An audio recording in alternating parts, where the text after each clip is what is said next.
What's good, YouTube? Smooth Crew, what it do? And it's your boy, Smooth Shooter. We back with another one, man. So, recently I was picking up some ammo, getting ready to head out to the range, and they had this sale on this firearm, bruh. And I tell you, at that point, they was basically giving it away. I could not pass it up. So I went to the range, put about 100 to 200 rounds through it, and it is a beautiful shoe. So without further ado, show y'all the box. Y'all have it. Make sure y'all go ahead and watch that thing. It is a Canik, man. We pretty much picked this up for the price of a freaking High Point. I know some people say Canik's like the new High Points and all that crap like that, but this is a beautiful shoe, man. So this is the Canik TP9 SF1 series. Came with an 18-round magazine and a 4.5-inch barrel. This one didn't really come with much of anything. You basically got a lock and one back strap. That's pretty much all that came in the bag. I mean, in the back, in the hard case. But nevertheless, it is a hard case. And without further ado, this is she. Her. This is it. Canik TP9 SF. Let's make sure I'm saying that right. Yeah, TP9 SF. This is her. We all know Canik has them wonderful triggers. Show it to y'all like this here on the thumbnail. But yeah, man. So, like I say, one of the things that I did really like about this gun, this is the 18-round magazine. Just to show y'all that we are clear. Clear up top. Nothing in the chamber. She is dirty, so I'm not gonna put my finger in there and all that. But yeah.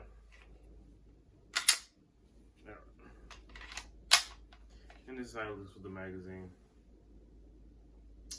So, first thoughts and impressions. I mean, I do have a Canik, another Canik as well, the TP9 Elite SE. So, I mean, the platform is pretty familiar to me.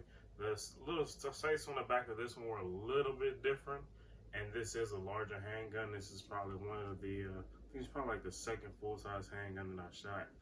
I want to say this one's more comparable to like a 19 or a 45. I'm sorry, not the 19. More like the 19 or the 17. I did shoot this one against my Glock 45, and just to kind of get a feel for how they shoot. I like the trigger on this one better, obviously, than the Glock. Would I recommend this gun? I can't really say. I mean, to each his own, but I'll tell you one of the things that did sell me.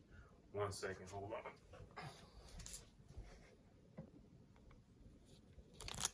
What's this? This right here. Boom. $251.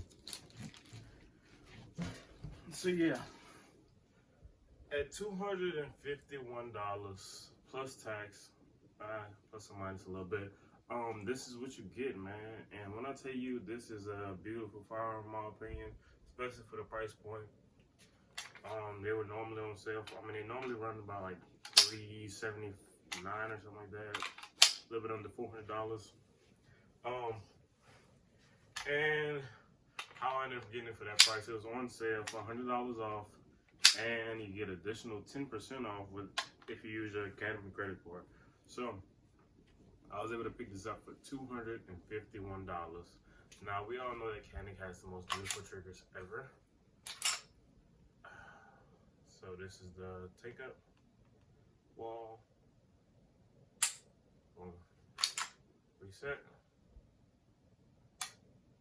And boom. So that was one of the things that I really liked about this firearm when I did take it to the range.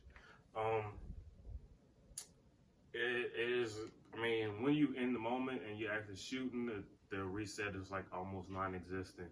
Another thing one of the things I didn't like per se was this here.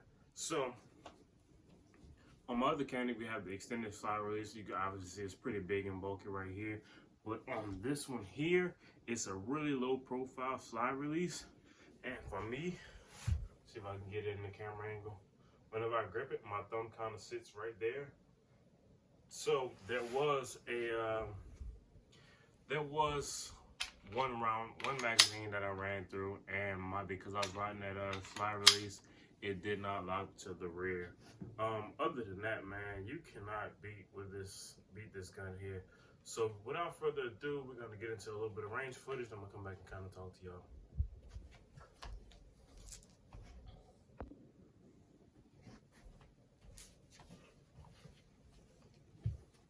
So yeah, man, the Canik TP9 SF, beautiful firearm. The one of the malfunction that I did have, it was a light primer strike. I want to say probably about the second magazine in. Now, granted, I'm not one of those people that take a gun home and then go all it and grease it and break it down and clean it and all that stuff like that before I get it. I typically like to see how it runs straight out of the box. And of course, I was actually headed to the range at the time that I did pick up this firearm, so naturally, I just went straight to the range. I did have some gun oil there, but like I said, I usually just trying to let them run and see how they run without the oil and everything like that, straight out of the box. And like I said, for about 200 rounds, absolutely flawless. Besides that one light primer strike. So do I feel like this gun is reliable? I do. Definitely feel like it's a reliable firearm. Like I said, that was within the first 1 to 2 magazines, within the first 40 shots. So I mean, I feel like it's kind of like a break-in period. As far as a light primer strike, I don't know, that's kind of iffy to me. But we're gonna go ahead and run some more rounds through this pretty soon. Probably get back with y'all on about a 1,000 round review. And like I say, this gun was $250. That's you can get what, like a Sky, maybe a freaking Taurus for that price, but you're probably not gonna get anything of this caliber with this great of a trigger and a name like Canik, which is dope reliability. Another thing I like about it is, like I said, I do have my other Canik TP9 Elite SC. We are clear up top, but the magazines,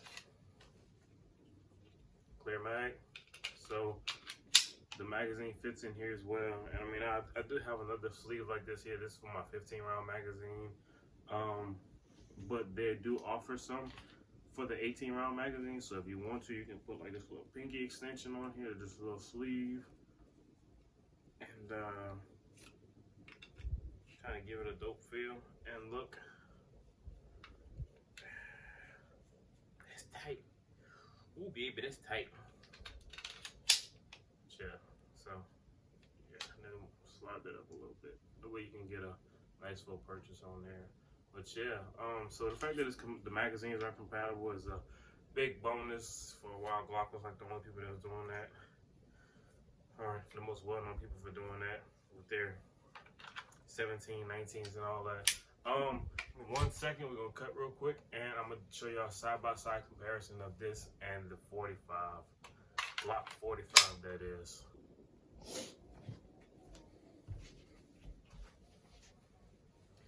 All right, so we are back. Again, we clearing the magazine, clear up top. So yeah, I did do a side-by-side comparison to this and this booger right here, which is the Glock 45 MOS Gen 5. We are clear.